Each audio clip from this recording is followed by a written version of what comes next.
Hello, my fear seekers. I'm your fear master. Picture this. You're out camping, surrounded by nature's beauty, when suddenly things take a creepy turn.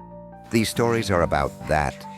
We're going to dive into some real-life experiences where peaceful camping trips turned into absolute nightmares. Tonight we have 5 tales that might make you reconsider your next camping trip. So grab your marshmallows and your flashlight. What could possibly go wrong, right? Don't forget to like, comment, and subscribe for more chilling stories.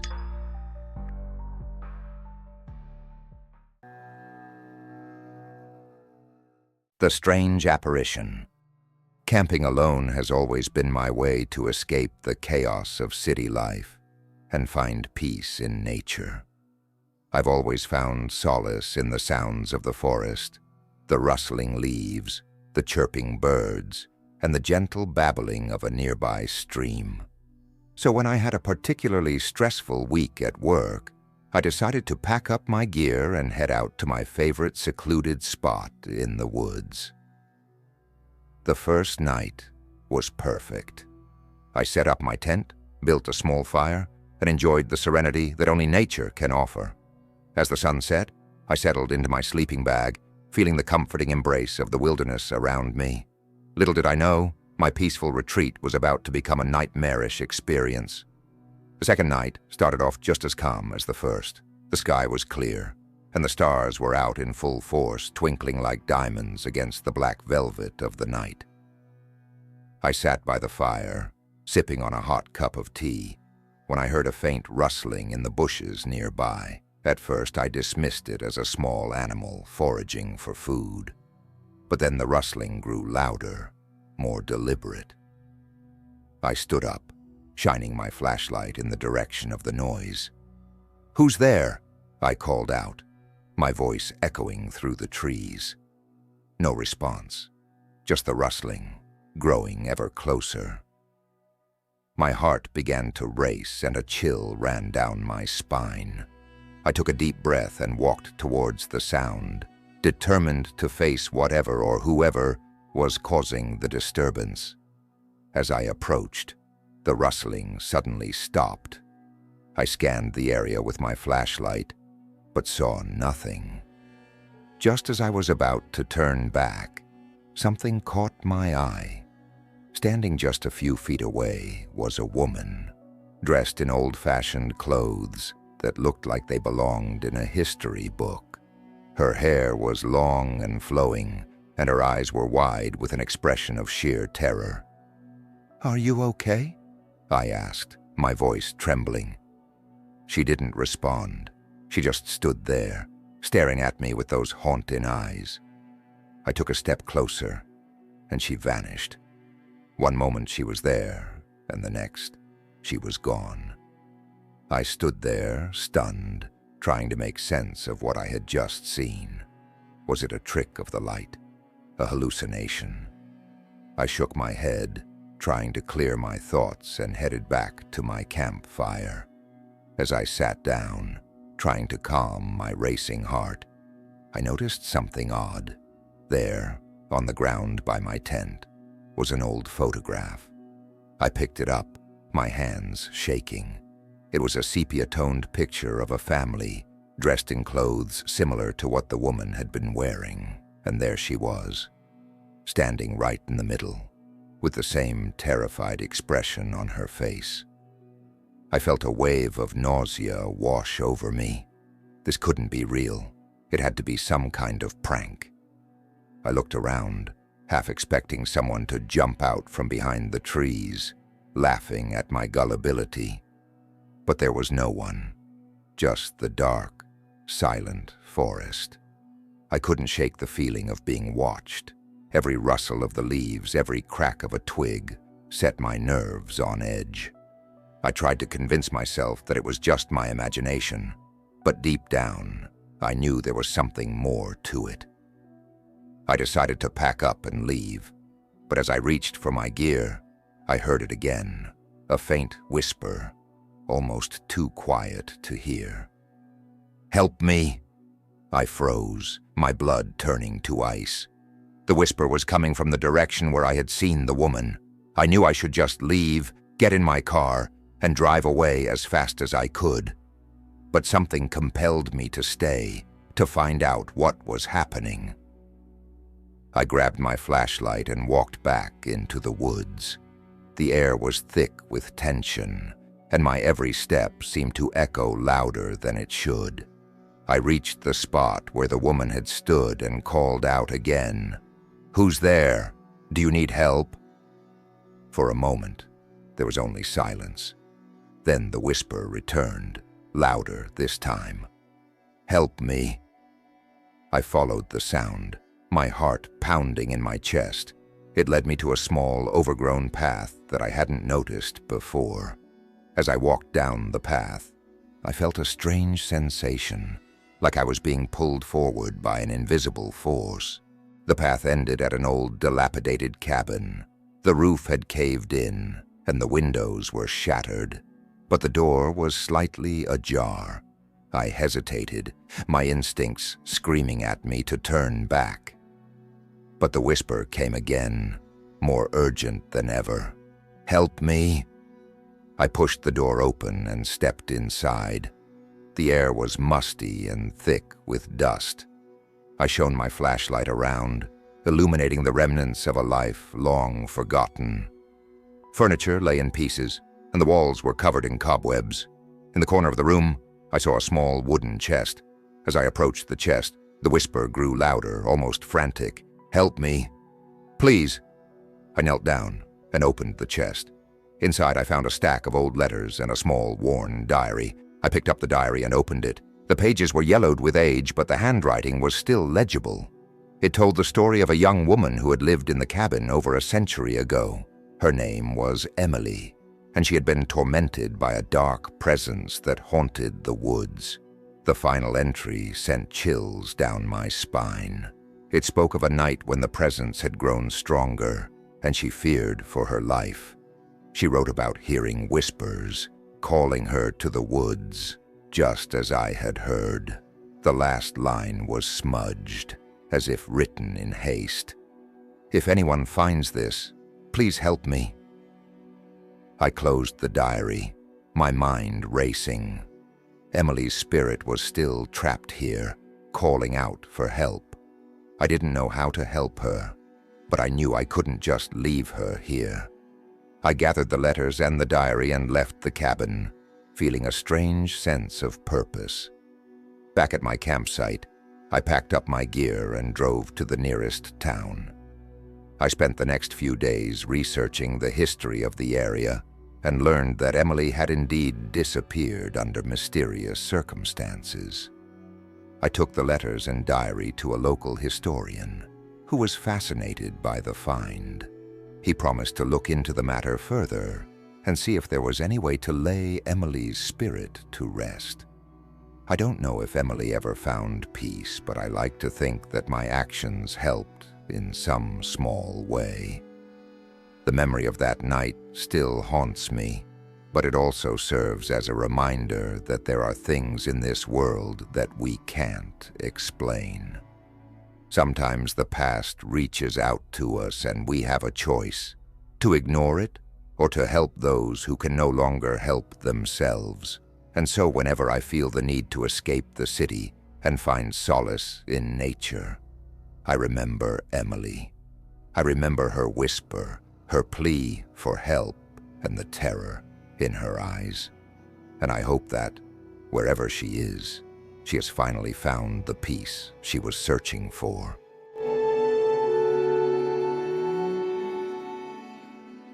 The terrifying reflection.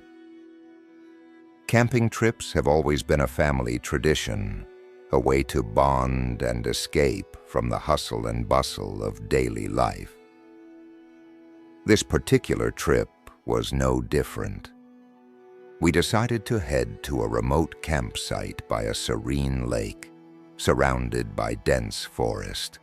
The place was picturesque, the perfect getaway for a weekend of relaxation. Little did we know, it would turn into a harrowing experience that would haunt us forever. We arrived at the campsite late in the afternoon. The sun was beginning to set, casting a golden hue over the lake. We quickly set up our tents and gathered wood for a campfire. The first night was idyllic. We cooked dinner over the fire, shared stories, and enjoyed the peaceful sounds of nature. As the fire died down, we retired to our tents, looking forward to a restful night under the stars. I woke up in the middle of the night, feeling the need to relieve myself. The moon was full, casting an ethereal glow over the campsite. I grabbed my flashlight and quietly slipped out of the tent, careful not to wake my family. The air was cool and crisp, and the forest was eerily silent. I made my way down to the edge of the lake, the beam of my flashlight dancing across the water. As I finished and turned to head back, I caught a glimpse of something in the lake. I froze, my heart skipping a beat. There, in the water, was my reflection. But something was off. My reflection wasn't mirroring my movements. Instead, it was staring back at me with a twisted smile, its eyes glowing unnaturally in the moonlight. I stepped closer, trying to make sense of what I was seeing. The reflection's smile grew wider, more sinister. It raised a hand and beckoned me to come closer. Panic set in. I stumbled backward, my flashlight slipping from my grasp and landing with a splash in the water. I stood there, paralyzed with fear, as the reflection continued to smile and beckon. The air grew colder, and I felt a presence behind me, watching. I spun around, but there was nothing there. When I turned back to the lake, the reflection was gone. Trembling, I retrieved my flashlight and hurried back to the campsite. My mind raced, trying to rationalize what I had seen. It must have been a trick of the light, I told myself, or my imagination playing tricks on me. I crawled back into my tent, but sleep was elusive. I lay there, listening to the sounds of the night, every rustle and creak amplifying my fear. The next morning, I decided not to mention the incident to my family. I didn't want to scare them or ruin the trip. We spent the day hiking and exploring the forest, trying to put the strange encounter behind me. But as night fell, the memory of that twisted smile and glowing eyes came rushing back. That evening, we gathered around the campfire again. My parents and siblings seemed blissfully unaware of the unease that gnawed at me. I forced myself to join in the conversation and laughter, but my mind was elsewhere, replaying the events of the previous night. As the fire burned low, we decided to call it a night. I crawled into my sleeping bag, determined to get some rest. But as the hours passed, sleep continued to elude me. I lay there, staring at the tent ceiling, when I heard it, a faint, melodic humming. I sat up, straining to hear. The humming grew louder, more insistent. It was coming from the direction of the lake. I knew I should stay in my tent, but something compelled me to investigate. I grabbed my flashlight and quietly slipped out of the tent, careful not to wake my family. The moonlight cast long shadows across the campsite as I made my way down to the lake. The humming grew louder, almost hypnotic, drawing me closer to the water. When I reached the edge of the lake, I saw it again, my reflection. But this time, it wasn't alone. Surrounding it were other reflections, all with the same twisted smiles and glowing eyes. They were humming in unison, a haunting melody that sent chills down my spine. My reflection raised a hand and beckoned me once more. Fear gripped me, but I couldn't move. The reflections began to move, swaying to the rhythm of the humming. I felt a cold hand on my shoulder and spun around, but there was no one there. When I turned back to the lake, the reflections were gone, replaced by the serene, moonlit water. I backed away slowly, my heart pounding in my chest. As I turned to leave, I stumbled over something on the ground. It was an old, weathered book, partially buried in the dirt. I picked it up and brushed off the dirt, revealing a worn leather cover. Curious, I opened it and found pages filled with strange symbols and drawings of the lake and the reflections. The book seemed to be a journal, detailing the experiences of someone who had camped at this very spot years ago. The entries described similar encounters with the reflections and the eerie humming. The last entry was particularly chilling. It spoke of the reflections trying to lure the writer into the lake, and a warning to anyone who found the journal to leave immediately. I closed the book, my mind racing. I had to get my family out of here. I ran back to the campsite and woke them up, explaining what I had seen and found. They were skeptical at first, but the fear in my eyes convinced them. We packed up our gear as quickly as we could and left, not stopping until we were miles away from the lake. The drive home was tense and silent. My parents and siblings were still trying to process what had happened. When we finally reached home, I did some research and discovered that the lake had a dark history. There had been several unexplained disappearances over the years, and local legends spoke of malevolent spirits that lured people to their doom. I don't know what those reflections were or what they wanted, but I'm grateful we got out of there when we did. The memory of that twisted smile and the haunting humming still haunts me to this day. Whenever I see my reflection, I can't help but feel a shiver of fear, wondering if it will start moving on its own. Camping is no longer the peaceful escape it once was. The woods, once a sanctuary, now feel like a place of lurking danger. I still love nature, but I've learned to respect its darker side. There are things out there we may never understand, and sometimes it's better to leave certain mysteries unsolved.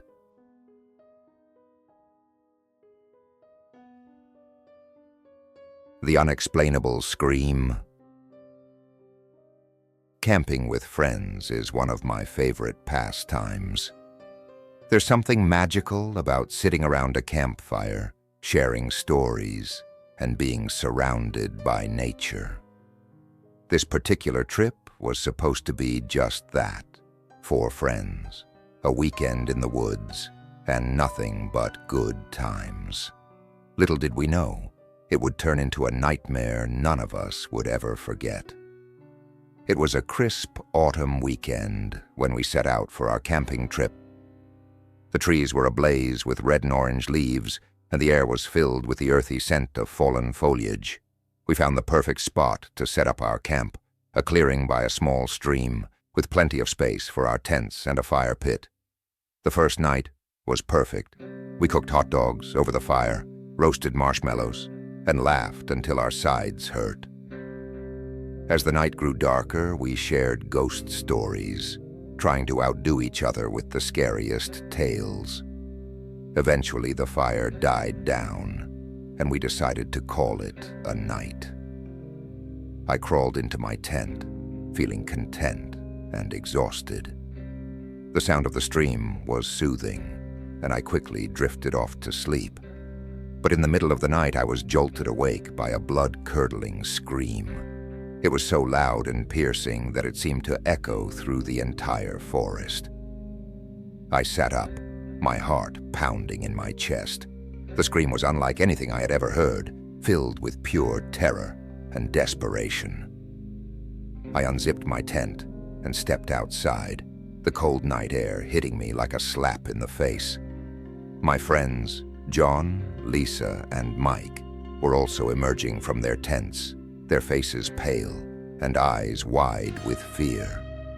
"Did you hear that?" Lisa whispered, her voice trembling. "Yeah," John replied, looking around nervously. "What the hell was that?"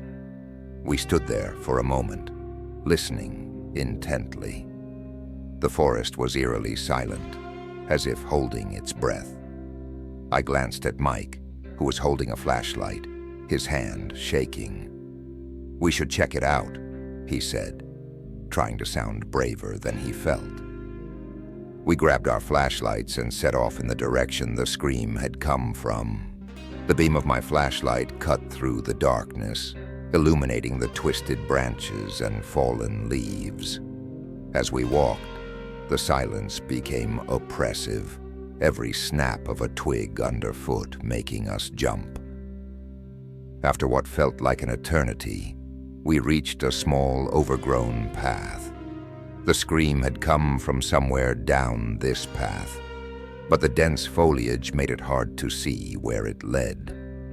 "Do we really want to go down there?" Lisa asked, her voice barely above a whisper. "We have to," I said, trying to muster some courage. Someone might be in trouble. We continued down the path, our flashlights casting long, eerie shadows. The further we went, the more the feeling of dread grew. Finally, we reached a small clearing. In the center stood an old, decrepit cabin, its windows shattered and door hanging off its hinges. "Do you think the scream came from there?" John asked, his voice shaking. "Only one way to find out," I replied, taking a step forward. As we approached the cabin, the sense of unease intensified. The air was thick with the smell of decay, and the ground was littered with debris. I pushed the door open and it creaked loudly in protest. The inside was even worse. Broken furniture, moldy walls, and a thick layer of dust covering everything. We split up, searching the cabin for any signs of life. I walked into what must have once been a living room. The fireplace was cold and empty, and the walls were covered in strange symbols that looked like they had been scratched into the wood with a knife. Suddenly, I heard a noise behind me, a faint, shuffling sound. I turned around, my flashlight beam landing on a dark corner of the room. There, crouched in the shadows, was a figure. I froze, my heart in my throat. "Who's there?" I called out, my voice echoing in the empty cabin. The figure slowly stood up and stepped into the light. It was a woman, her clothes torn and dirty, her face pale and gaunt. Her eyes were wide with fear, and she was trembling uncontrollably. "Please," she whispered, her voice barely audible. "Help me." I took a step forward, but before I could reach her, she turned and ran out of the cabin. I chased after her, calling out for my friends. "I found someone. She needs help." We all ran out of the cabin, but the woman was nowhere to be seen. We searched the clearing and the surrounding woods, but it was as if she had vanished into thin air. The forest was once again silent, the only sound our labored breathing.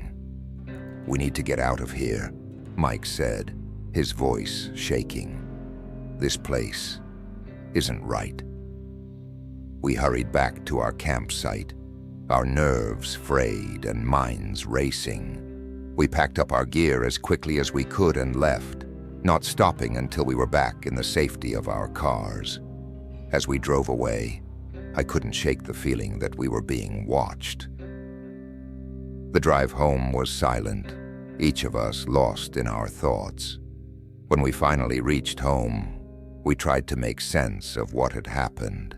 We contacted the local authorities and told them about the scream and the woman in the cabin.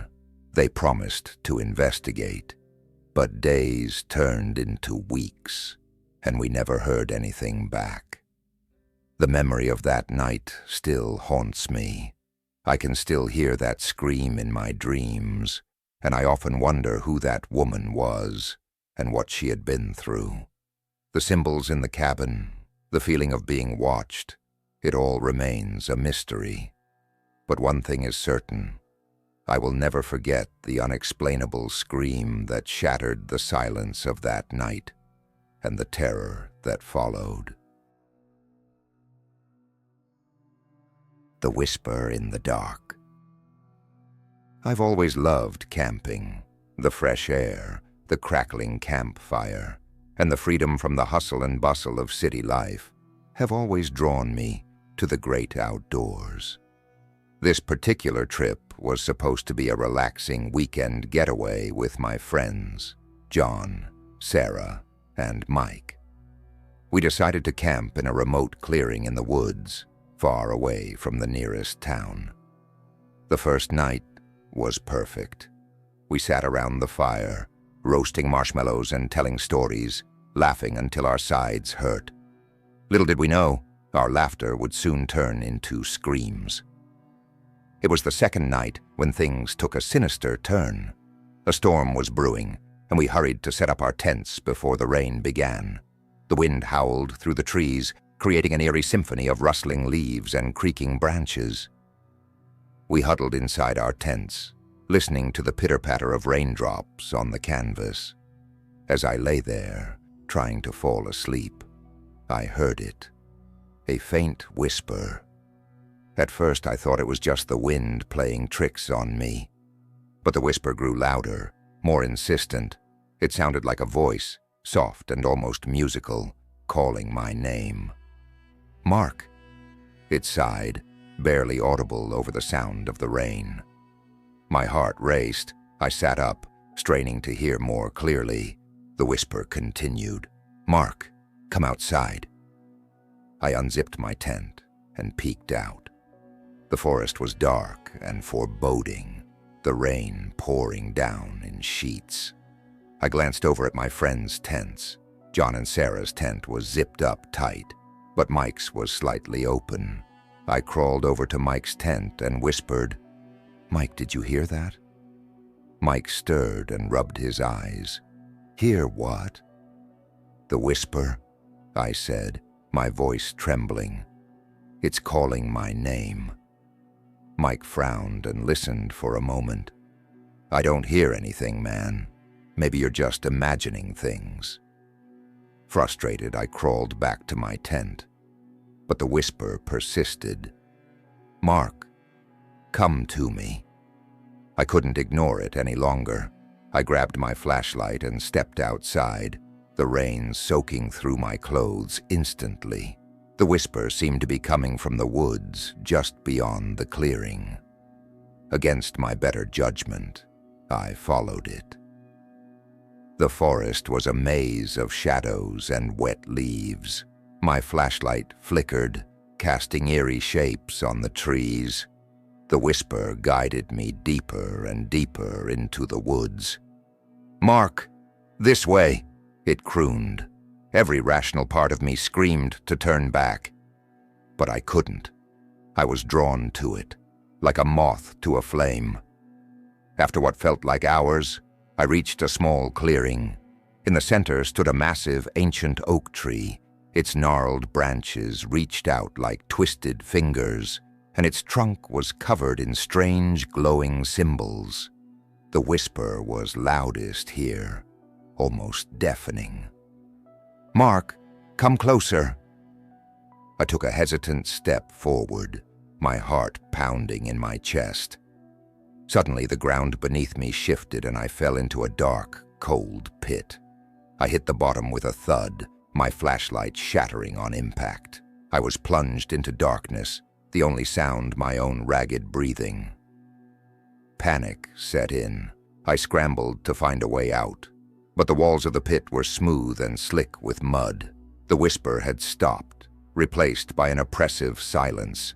I was trapped. I shouted for help, but my voice was swallowed by the darkness. Hours passed, or maybe it was minutes. Time seemed to stand still in that pitch-black void. Just as I was about to give up hope, I heard a new sound. Footsteps above me. I called out, "Help! I'm down here!" A face appeared over the edge of the pit. Sarah. "Mark, is that you?" she asked, her voice filled with relief. "Yes, it's me. Please get me out of here." With Mike and John's help, Sarah lowered a rope and I climbed out, my body aching and covered in mud. "What were you thinking?" John scolded. Wandering off like that in the middle of the night? I shook my head, trying to explain. There was a whisper. It was calling my name. It led me here. They exchanged worried glances. We need to get out of here, Sarah said firmly. This place isn't safe. We packed up our camp in record time and hiked back to the car, the rain still pouring down. As we drove away, I couldn't shake the feeling that we were being watched. The whisper had stopped, but its memory lingered in my mind, a haunting melody I couldn't forget. Back in the safety of our homes, we tried to put the experience behind us, but I couldn't stop thinking about that ancient oak tree and the glowing symbols on its trunk. I did some research and discovered that the area we had camped in was once sacred ground for a long-forgotten tribe. They believed that the forest was inhabited by spirits who could communicate with the living. I don't know if what I heard was a spirit or something else entirely, but one thing is certain. I will never forget that whisper in the dark. It called my name, and it led me to a place I never should have gone. And even now, sometimes, when the wind is just right, I swear I can still hear it. Mark, come to me. The Whispering Forest. Camping has always been my escape. There's something about the quiet of the woods that soothes my soul. This particular trip was supposed to be a peaceful retreat with my family, my wife Lisa, and our 2 kids, Emma and Jake. We chose a remote spot deep in the forest, far from the hustle and bustle of city life. The plan was simple: relax, enjoy nature, and make some lasting memories. But what we encountered was something none of us will ever forget. The first day went off without a hitch. We set up our tents near a small stream, the perfect backdrop for our little adventure. The kids were excited, running around and exploring while Lisa and I prepared dinner. As the sun set, we gathered around the campfire, roasting marshmallows and telling stories. It was the quintessential camping experience. That night I was jolted awake by a strange sound. It was faint, almost imperceptible, a soft whispering that seemed to come from the forest. I sat up, straining to hear. The whispering grew louder, more distinct. It sounded like voices, but I couldn't make out what they were saying. I glanced over at Lisa, who was still sound asleep, and decided not to wake her. Curiosity got the better of me, and I grabbed my flashlight. Stepping out of the tent, I followed the sound, which seemed to be coming from deeper in the woods. The night was still, the air heavy with the scent of pine and damp earth. As I walked, the whispering grew louder, more urgent. It was as if the forest itself was trying to communicate with me. I reached a small clearing and stopped, shining my flashlight around. The trees loomed overhead, their branches swaying gently in the breeze. The whispering was all around me now, a cacophony of voices that seemed to be coming from every direction. I felt a chill run down my spine. "Hello?" I called out, my voice echoing through the trees. There was no response, just the incessant whispering. I turned to leave, but something caught my eye, a faint glow coming from behind a cluster of bushes. I pushed my way through the undergrowth and found myself standing in front of an ancient-looking stone circle. The stones were covered in moss and lichen, their surfaces etched with strange symbols. In the center of the circle was a small, weathered altar. The glow was emanating from a small, intricately carved box that sat on the altar. I felt an overwhelming urge to open the box, as if it were calling to me. With trembling hands, I lifted the lid. Inside was a piece of parchment, covered in the same strange symbols as the stones. As I unfolded it, The whispering grew louder, almost deafening. I tried to read the symbols, but they made no sense to me. Suddenly, the whispering stopped, replaced by an eerie silence. I felt a presence behind me and spun around, but there was no one there. My heart pounded in my chest as I backed away from the altar, clutching the parchment. I hurried back to the campsite, my mind racing. When I returned, Lisa was awake, a worried look on her face. "Where were you?" she asked, her voice filled with concern. I explained what had happened, showing her the parchment. She examined it, her brow furrowing in confusion. "What do you think it means?" she asked. "I don't know," I admitted. "But I think we should leave." We decided to pack up and head home the next morning. As we loaded the car, I couldn't shake the feeling that we were being watched. The whispering had stopped, but the memory of it lingered, an unsettling reminder of the night before. The drive home was tense, each of us lost in our thoughts. When we finally arrived, I did some research and discovered that the area we had camped in was steeped in legend. According to local folklore, the forest was inhabited by ancient spirits that communicated through whispers. The stone circle was believed to be a place of power, a portal between our world and theirs. I don't know if what we experienced was real or just a figment of our imaginations, but one thing is certain: we will never forget that night in the Whispering Forest. It changed us, made us more aware of the mysteries that lurk in the shadows of the world. And though we may never return to that place, the whispers will always be with us, a haunting reminder of the unknown. Camping will never be the same for us. The woods, once a place of peace and solace, now feel like a realm of hidden dangers. I've learned to respect the forest and its secrets, knowing that there are things out there that we may never fully understand, and sometimes it's better to leave those mysteries undisturbed. Well, my brave souls, our journey through these terrifying camping tales has come to an end. Don't forget to like, comment, and subscribe for more true horror stories. I hope you enjoyed your nightmarish adventure in the wild. Remember, next time you're out in the woods, keep an ear out for strange whispers and avoid any eerie reflections. But hey, don't let a few spooky encounters ruin your trip. Sweet dreams, and good luck getting any sleep tonight. This is your Fear Master signing off.